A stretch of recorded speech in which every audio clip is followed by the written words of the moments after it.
आज हम लोग सेट 1 सॉल्व कर चुके हैं, अब हम लोग सेट 2 सॉल्व करेंगे।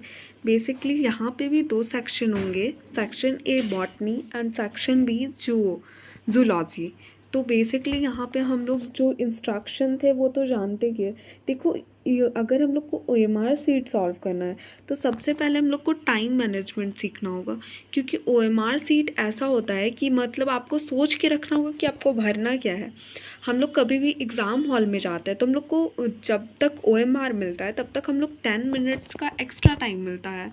उस वक्त हम लोग क्या कर सकते हैं, हम लोग जैसे क्वेश्चन पढ़ते हैं वैसे ही उसमें टिक आउट करते जाना है। क्योंकि सोचो अगर हमको 50% 60% आ रहा हो तो हम उस 50% 60% को टिक कर लेंगे, तो हमको ये कॉन्फिडेंस भी आएगा कि हाँ हमको आता है 50 to 60%। बाकी जो नहीं आता है, सपोज़ हमको 40% नहीं आता है, 50% नहीं आता है, चलो तो हम उस चीज़ को सोच करके आराम से बना सकते हैं। क्योंकि देखो 50% आपको आ रहा है, हम स्टेबल हो गए, हमको मतलब अब पता है कि हाँ ऐसा कुछ नहीं, हम पास हो जाएंगे अच्छे से।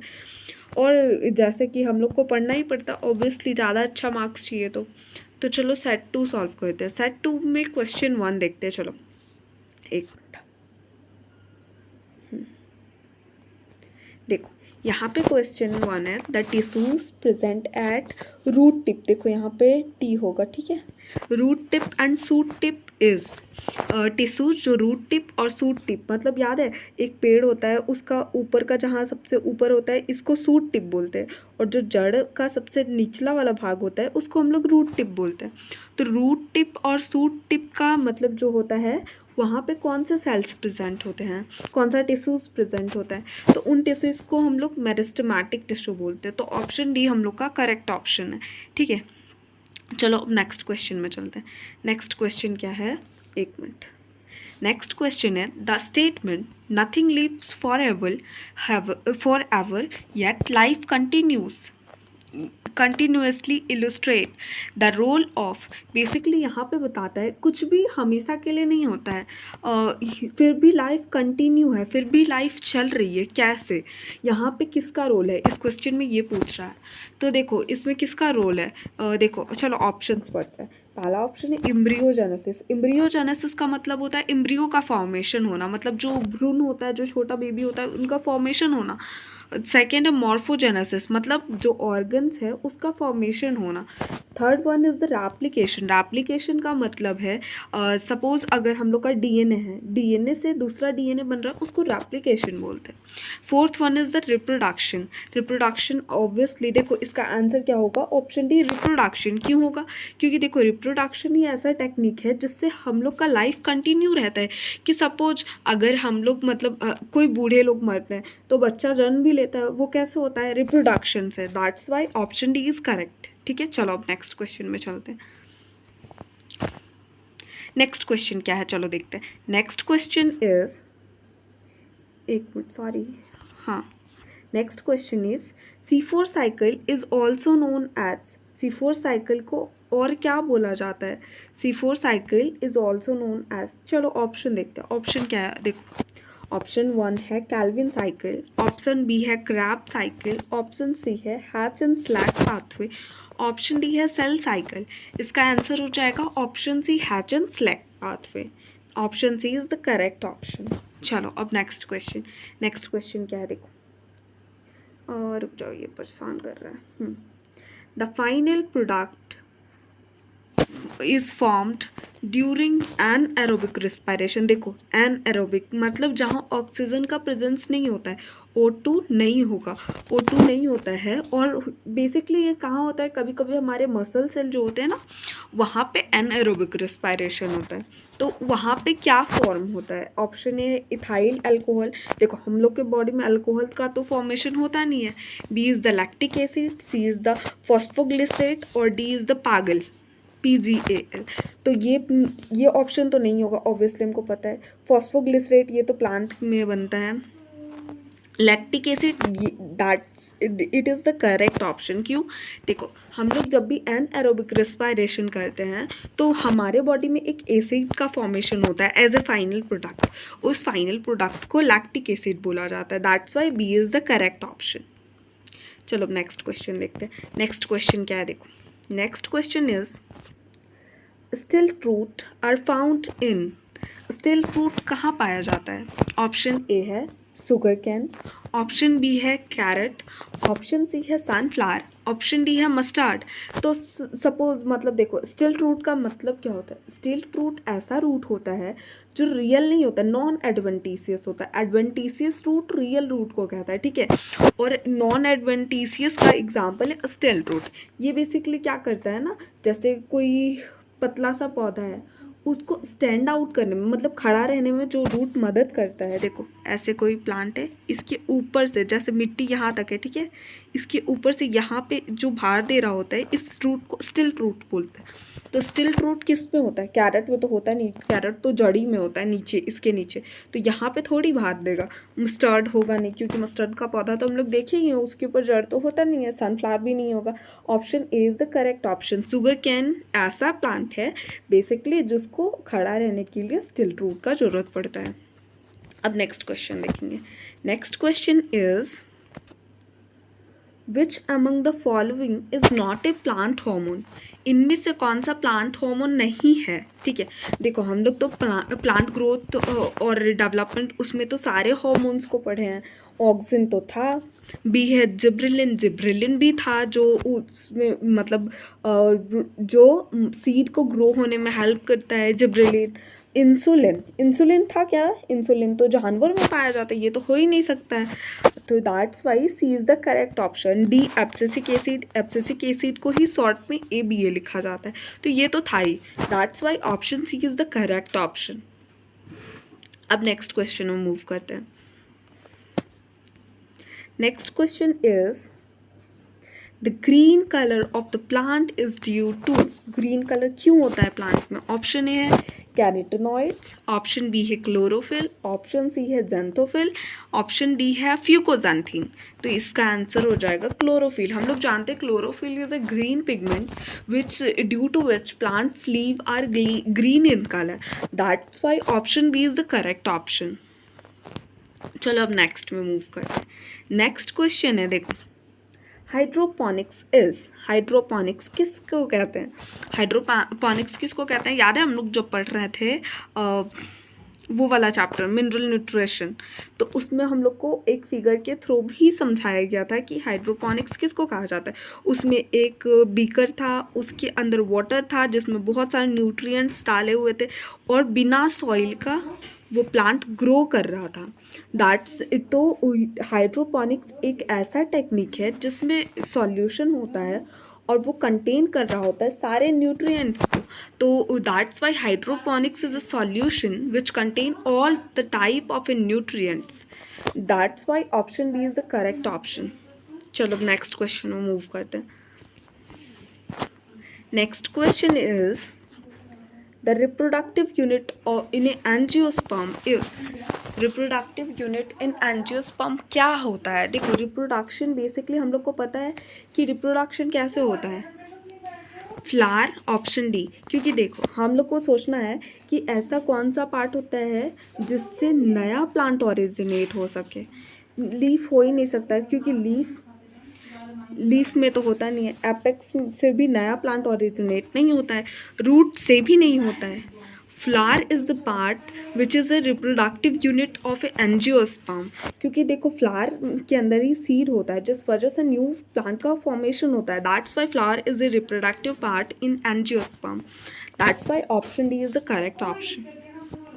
चलो नेक्स्ट क्वेश्चन पे मूव करते हैं। Next question is RUBP stand for, RUBP किस पे स्टैंड करता है? देखो ऑप्शन सब सिमिलर है, इसलिए हम लोग को सोच के रखना होता है कि हम लोग को बोलना क्या है। देखो हैप्लॉन्टिक हो नहीं सकता है, हम लोग को एलिमिनेट करना सीखना होगा कि क्या ऑप्शन हो ही नहीं सकता, क्योंकि देखो RUBP में कभी भी हैप्लॉन्टिक ऑब्वियसली नहीं आ सकता है। तो इसका आंसर हो जाएगा ribulose bisphosphate. Option C is the correct option.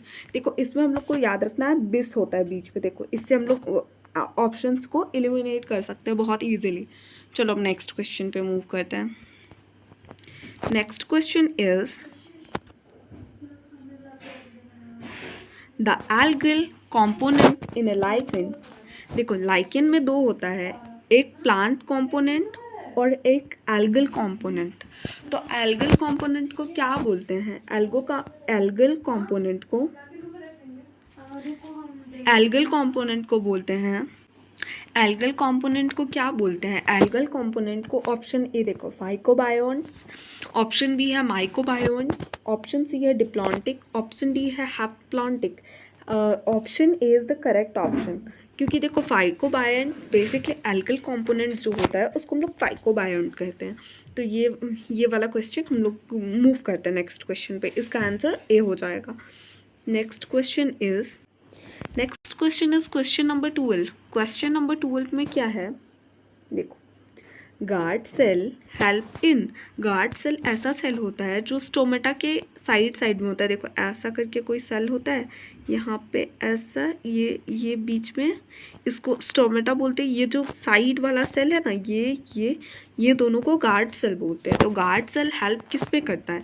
Guard cell help in, option A है प्रोटेक्शन अगेंस्ट ग्रेजिंग, बी है transpiration, option C is the guttation, option D is fighting against the infection.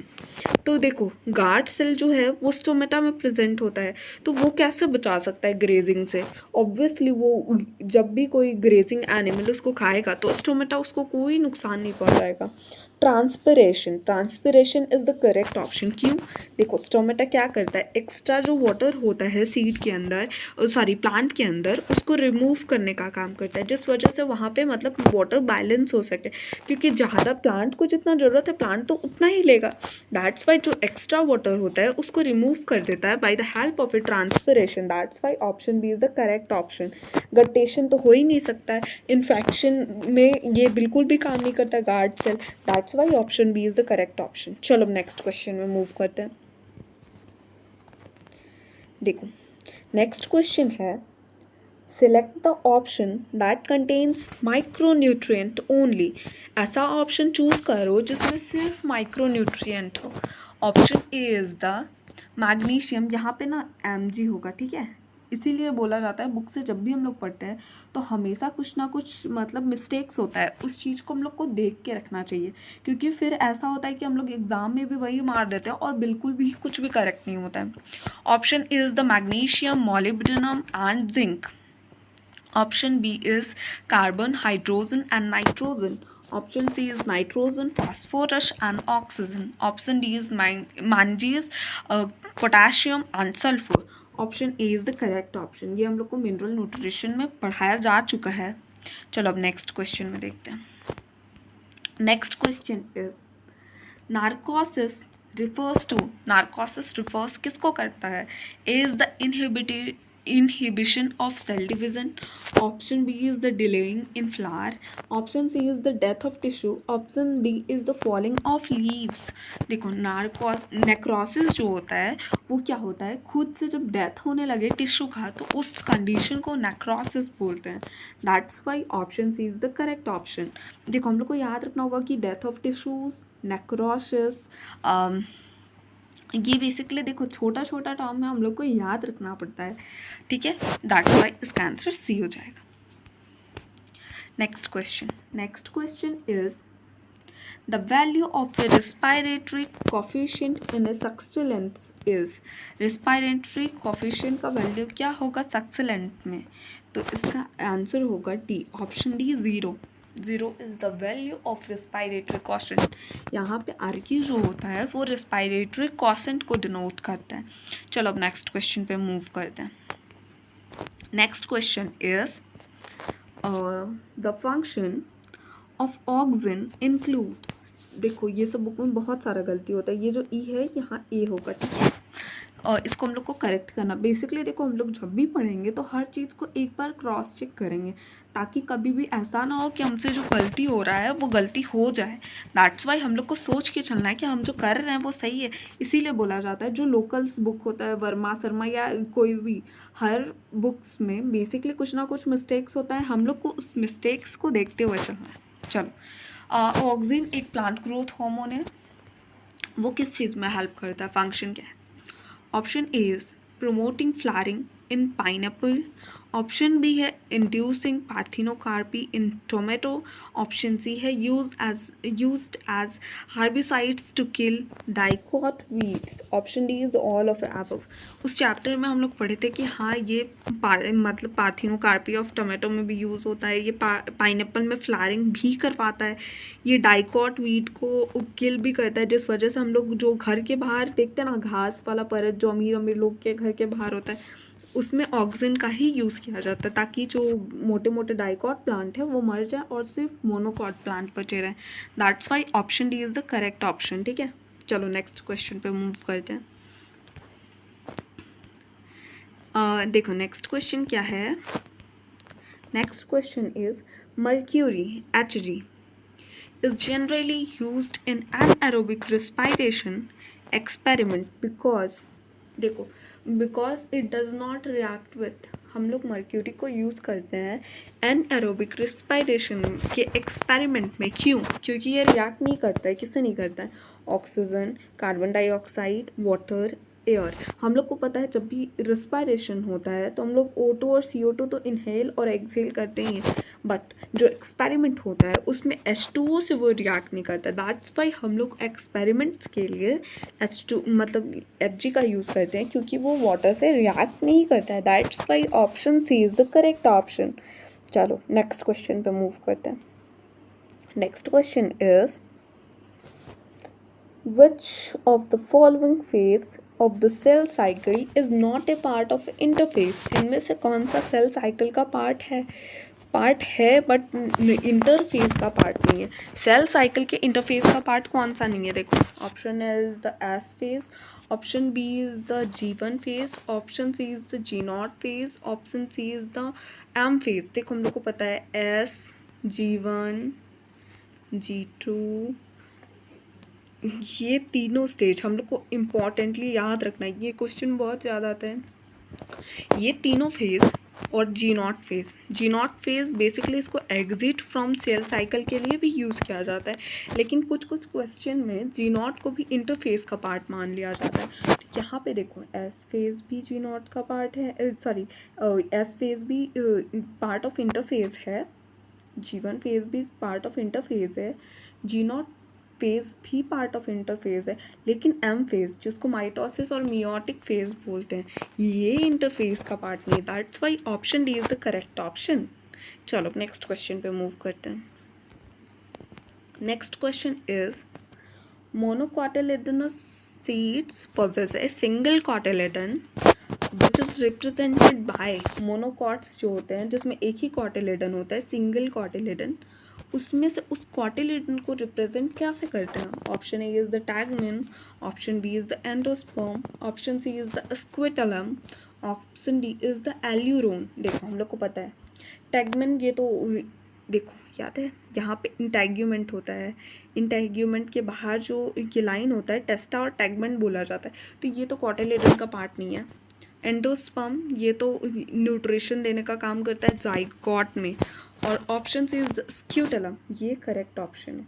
जो हम लोग देखो book में morphology के chapter में एक डायग्राम बना हुआ है जहाँ पे स्क्यूटलम बना हुआ है, ऐसा कुछ डायग्राम होगा. यहाँ पे एल्यूरोन लेयर और इस बड़े से कॉटिलेडन को स्क्यूटलम बोला जाता है और ये मोनोकॉट में प्रेजेंट होता है. That's why option C is the correct option. Option D aleurone, ये प्रोटीनीसियस लेयर होता है aleurone layer.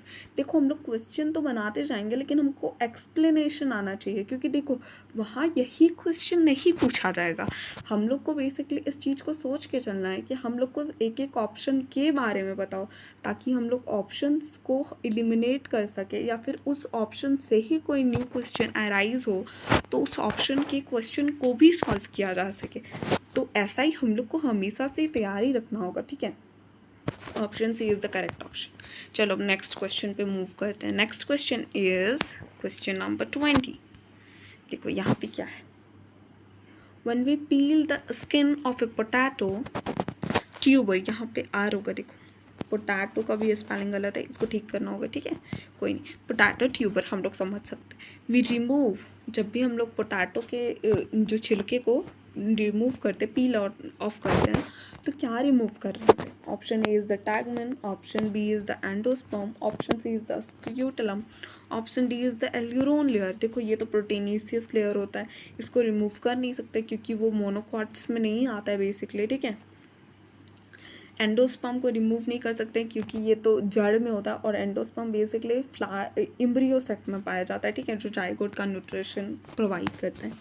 C is the scutellum. सोचो हम लोग कॉटिलिडन को निकाल रहे होते हैं क्या? नहीं ना, option A is the correct option. देखो स्क्यूटेलम तो कॉटिलिडन को बोलते हैं, तो कॉटिलिडन को हम लोग खाते हैं ना बेसिकली, उसको थोड़ी निकाल सकते हैं पील ऑफ करके, that's why option A is the correct option.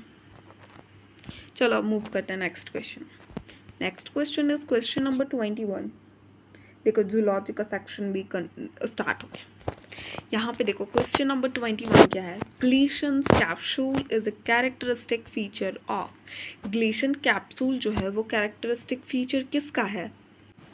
Option A is the mammals, option B is the bird, option C is the reptile, option D is the arthropods. Arthropods देखो ये सब basically हम लोग को excretory system में पढ़ना था, तो ग्लेशियन कैप्सूल किसका पार्ट है? मैमल्स का। Option A is the correct option. चलो अब नेक्स्ट क्वेश्चन में मूव करते हैं। Next question is to question number 22। The terminalization occur in. Terminalization किस फेज में अकर होता है? तो हम लोग को पता है मियोसिस 1 में 5 फेज होते हैं, लैप्टोटीन, जाइगोटीन, डिप्लोटीन, जाइगोटीन, डाइकाइनेसिस। तो बेसिकली यहाँ पे टर्मिनलाइजेशन जो लास्ट फेज होता है उसमें होता है, तो उस लास्ट फेज का नाम है डाइकाइनेसिस। देखो सबसे पहले टर्मिनलाइजेशन का मतलब समझो, जब 2 क्रोमोसोम अलग हो रहे होते हैं, देखो ये 2 क्रोमोसोम है, यहाँ पे ये एक्स लाइक बॉडी बना रहे होते हैं जिसको काइज़माटा बोलते हैं, ये दोनों जब अलग हो रहे होते हैं, देखो यहाँ से ब्रेक हो रहा होता है, तो उसको हम लोग टर्मिनलाइजेशन बोलते हैं, तो ये डाइकाइनेसिस में होता है, तो ऑप्शन डी करेक्ट ऑप्शन हो जाएगा। चलो नेक्स्ट क्वेश्चन पे मूव करते हैं। Next question is question number 23। देखो क्वेश्चन नंबर 23 में क्या है? Respiration results in release of oxygen,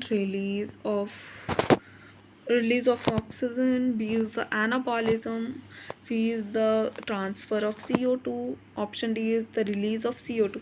देखो हम लोग रिस्पायरेशन कर रहे होते हैं, सांस ले रहे होते हैं, तो हम लोग ऑक्सीजन को रिलीज़ कर रहे होते हैं क्या? नहीं कर रहे होते हैं, हम लोग तो ऑक्सीजन को इनहेल कर रहे होते हैं, अंदर ले रहे होते हैं, छोड़ थोड़ी ना है, निकाल थोड़ी ना है। Option B is the anabolism. ये ऑप्शन मैच ही नहीं कर रहा, और एनाबॉलिज्म ऑब्वियसली क्या ही हो सकता है, ये नहीं होगा। Option C is the transfer of CO2 को ट्रांसफ़र अपना बॉडी में थोड़ी कर रहे होते हैं, ये भी गलत है। Option D is the release of CO, carbon monoxide नहीं, यहाँ पे 2 होगा, CO2, release of CO2। Option D is the correct option. देखो ये सब माइनर मिस्टेक्स है, लेकिन बहुत ज़्यादा बड़ा गलती कर सकते हैं इसमें हम लोग, इसीलिए बोला जाता है कि बुक्स को क्रॉस चेक किया जाता है, तो option D is the correct option. चलो नेक्स्ट क्वेश्चन में मूव करते हैं। Next question is question number 24। In which layer of stomach are gastric glands located. कौन से लेयर ऑफ स्टमक, मतलब स्टमक का कौन सा ऐसा लेयर है जहाँ पे गैस्ट्रिक ग्लैंड प्रेजेंट होते हैं? Option A is the serosa, option B is the mucosa, option D is C is the sub mucosa, option D is the muscularis mucosa. तो option A is the correct option. ये हम लोग को पढ़ना था ये में डाइजेशन वाले चैप्टर, सेरोसा। तो स्टमक का सेरोसा एक ऐसा लेयर है जहाँ पे गैस्ट्रिक ग्लैंड प्रेजेंट होता है। Option A is the correct option. चलो अब नेक्स्ट क्वेश्चन पे मूव करते हैं। Next question is virus. Virus क्या है? ऑप्शन ए सेल्यूलर, ऑप्शन बी ए cellular, option C multicellular, option D unicellular. याद करो हम लोग का सेल थ्योरी जो था उसमें वायरस को कंसिस्ट नहीं किया जाता है, ठीक है। क्योंकि वो एक सेल का नहीं होता है, बेसिकली वो सेल का बना ही नहीं होता है। देखो हम लोग उसी चीज़ को लिविंग कंसीडर कर सकते हैं जो सेल से बना हो। तो देखो वायरस सेल का नहीं बना होता है, जिस वजह से इसको कंसिस्ट नहीं करते, तो सेल्यूलर तो हो ही नहीं सकता। मल्टी सेल्यूलर क्यों होगा? सोचो, उसमें एक सेल है ही नहीं, यहाँ मल्टी सेल्यूलर लिखा हुआ है। यूनिसेल्यूलर जो एक सेल का बना होता है, वायरस में तो कोई सेल ही नहीं है ना, दैट्स वाई यूनिसेल्यूलर भी इनकरेक्ट है। Option B is the acellular, यहाँ सी होगा, ठीक है। तो option B is the correct option. A cellular का मतलब होता है जिसमें कोई भी सेल ना हो, एक भी सेल ना हो, that's why virus is a cellular, उसमें एक भी सेल नहीं होता है, इसी वजह से उसको लिविंग कंसीडर भी नहीं किया जाता है। तो ऑप्शन बी करेक्ट है। चलो नेक्स्ट क्वेश्चन पे मूव करते हैं।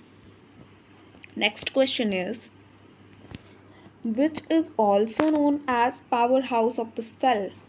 किसको हम लोग पावर हाउस ऑफ सेल बोलते हैं? देखो powerhouse of cell, option A mitochondria, option B is the chloroplast, option C is the nucleus, option D is the ribosome। देखो powerhouse of the cell basically ऐसा cell में ऐसा component जो cell को क्या बोलते हैं, energy provide करे, पावर प्रोवाइड करे। तो ऐसा कौन सा है? माइटोकॉन्ड्रिया, जो एटीपी सिंथेसिस में हेल्प करता है। इसी की मदद से हम लोग एटीपी का फॉर्मेशन करते हैं, adenosine triphosphate. That's why option A is the correct option. चलो नेक्स्ट क्वेश्चन पे मूव करते हैं। नेक्स्ट क्वेश्चन, क्वेश्चन नंबर 27 में क्या है? Lungs are enclosed in. Lung किस में बंद होता है? मतलब लंग्स जो होता है, देखो लंग्स ये रहा, ये किस में बंद है? ये वाला मेम्ब्रेन को क्या बोलते हैं, मतलब इसको क्या बोलते हैं? Option A is the perichondrium, option B is the pericardium, option C is the pleural membrane, option D is peritoneum. देखो पेरिकॉन्ड्रियम नहीं होगा बेसिकली। देखो इसका आंसर हम लोग को इस चीज़ से याद रखना होगा, क्योंकि लंग्स, देखो लंग्स को फूलना होता है, पिचकना होता है। बेसिकली एयर जब हम लोग इनहेल करते हैं तो वो अपना सरफेस एरिया को इंक्रीज़ करता है, मतलब बलून जैसा फूल जाता है हवा डालने पे, वैसे ही हम लोग का लंग्स भी फूलता है। तो ऐसा कोई मेम्ब्रेन हो जो फूल और फिर पिचक सके, उसको ही बोलेंगे। That's why option C is the correct option, pleural membrane. ऐसे तो हम लोग को याद होना चाहिए ये चीज़, लेकिन एक ट्रिक भी कि बलून जैसे फूलता है उसके अंदर मतलब कोई मेम्ब्रेन होता है, कोई परत होता है, उस परत को हम लोग, यहाँ भी देखो मेम्ब्रेन लिखा हुआ है, pleural membrane is the correct option. चलो next question is question number 28। चलो क्वेश्चन क्या है? Conversion of a fibrinogen is catalyzed by। Basically, conversion of a fibrinogen to a fibrin is catalyzed by option A is the thrombin, option B is the prothrombin, option C is the thromboplastin, option D is the all of this। तो इसमें तो option ए जो thrombin है वो correct option है। देखो thrombin की वजह से फाइब्रिनोजन फाइब्रिन में ट्रांसफॉर्म होता है और ये रिएक्शन कैटेलाइज्ड होता है by the help of a thrombin, that's why answer is the thrombin. चलो नेक्स्ट क्वेश्चन में मूव करते हैं। देखो next question is question number 29 में क्या है? Open type of a circulatory system is present in. Open type of a circulatory system किस में प्रेजेंट होता है? Option A is the hydra, option B is the cockroach, option C is the bird, option D is the starfish. Option B is the correct option. देखो animal kingdom में हम लोग पढ़े थे कि open type of a circulatory system जो होता है वो कॉकरोच में प्रेजेंट होता है, तो ऑप्शन बी यहाँ पे करेक्ट हो जाएगा। चलो नेक्स्ट क्वेश्चन में मूव करते हैं। Next question is question number 30 is the blood does not clot inside the blood vessel is due to the presence of। देखो हम लोग के बॉडी में बहुत सारे वेन्स है, ठीक है, ब्लड वेसल्स है, जिसके अंदर क्या फ्लो करता है? ब्लड फ्लो करता है, लेकिन वहाँ पे वो क्यों नहीं जमता है? किसका प्रेजेंस की वजह से? Due to the presence of, किसके प्रेजेंस में? Option A is the heparin, option B is the fibrinogen, option C is the vitamin K, option D is the thrombin. तो यहाँ पे देखो हिपैरिन ऐसा सब्सटेंस है जिसकी वजह से ब्लड क्लॉट नहीं करता है, that's why option A is the correct option. Heparin basically ये कौन सा सेल से सिक्रीट होता है? उसको मास्ट सेल बोलते हैं, ठीक है, that's why option A is the correct option. चलो सॉरी नेक्स्ट क्वेश्चन में मूव करते हैं। Next question is question number 31। क्या है question? The water vascular system is a characteristic of water vascular system किसका characteristic है? Option A is the porifera, option B is the ctenophora, option C is the echinodermata, option D is the chordata. देखो हम लोग animal kingdom पढ़े थे, animal kingdom में हम लोग देखे थे जब क्लासिफिकेशन हुआ था, टीनोफोरा एक ऐसा क्लास है जिसमें वाटर वैस्कुलर सिस्टम प्रेजेंट होता है. That's why option B is the correct option. The ctenophora is a part of an animal kingdom in which water vascular system is present. चलो next question move करते. Next question is the question number 32. The column of a Bertini in the kidney of a mammal is formed in the extension of. Option A is the cortex and medulla. Option B is the cortex in the pelvis. Option C is the medulla in the pelvis. Option D is the pelvis and ureter. तो इसका answer होगा, basically देखो हम लोग को यहाँ पे सोचना पड़ेगा कि आंसर क्या होगा. देखो यहाँ पे हम लोग को सोचना पड़ेगा कि किडनी में क्या प्रेजेंट होता है. किडनी में हम लोग पढ़ते तो कॉर्टेक्स और मेड्यूला प्रेजेंट होता है. तो देखो यहाँ ऑप्शन में देखो पेल्विस हो नहीं सकता है, कॉर्टेक्स और मेड्यूला मिल रहा है. Option A is the correct option. ऐसे हम लोग जब एक्सक्रीटरी प्रोडक्ट्स में पढ़ रहे थे जिसमें किडनी वाला चैप्टर था, उसमें हम लोग पढ़े थे कॉर्टेक्स इन मेड्यूला, जहाँ पे कॉलम ऑफ बर्टेनी प्रेजेंट होता है. देखो यहाँ पे किडनी में इस पोजिशन में, ठीक है. चलो अब नेक्स्ट क्वेश्चन मूव करते हैं. Next question is question number 33. 33 में क्या है? The simplest form of the fat is. Option A is the glucose, option B is the amino acid, option C is the fatty acid, option B is the nucleic acid. तो देखो यहाँ option कौन सा होगा? देखो glucose तो carbohydrate है, amino acid protein है, न्यूक्लिक एसिड जो है ये एक एसिड है, ये तो हो ही नहीं सकता, ये तो डीएनए में प्रेजेंट होता है. फैटी मैच कर रहा है. Option C is the correct option. इसीलिए हम लोग को ऑप्शंस को एलिमिनेट करना आना चाहिए कि कौन सा ऑप्शन आंसर हो ही नहीं सकता है, ठीक है. चलो नेक्स्ट क्वेश्चन में मूव करते हैं. Next question is the question number 34. 34 में क्या है? What is the sarcomere? Sarcomere क्या है? Option A part between 2H line, B is the part between 2A line, option C is the part between 2I band, option D is the part between 2Z line. ठीक है, तो यहाँ पे देखो हम लोग को सोचना, सार्कोमेयर जो होता है वो functional unit of A muscles होता है. तो यहाँ पे आंसर क्या होगा सार्कोमेयर में?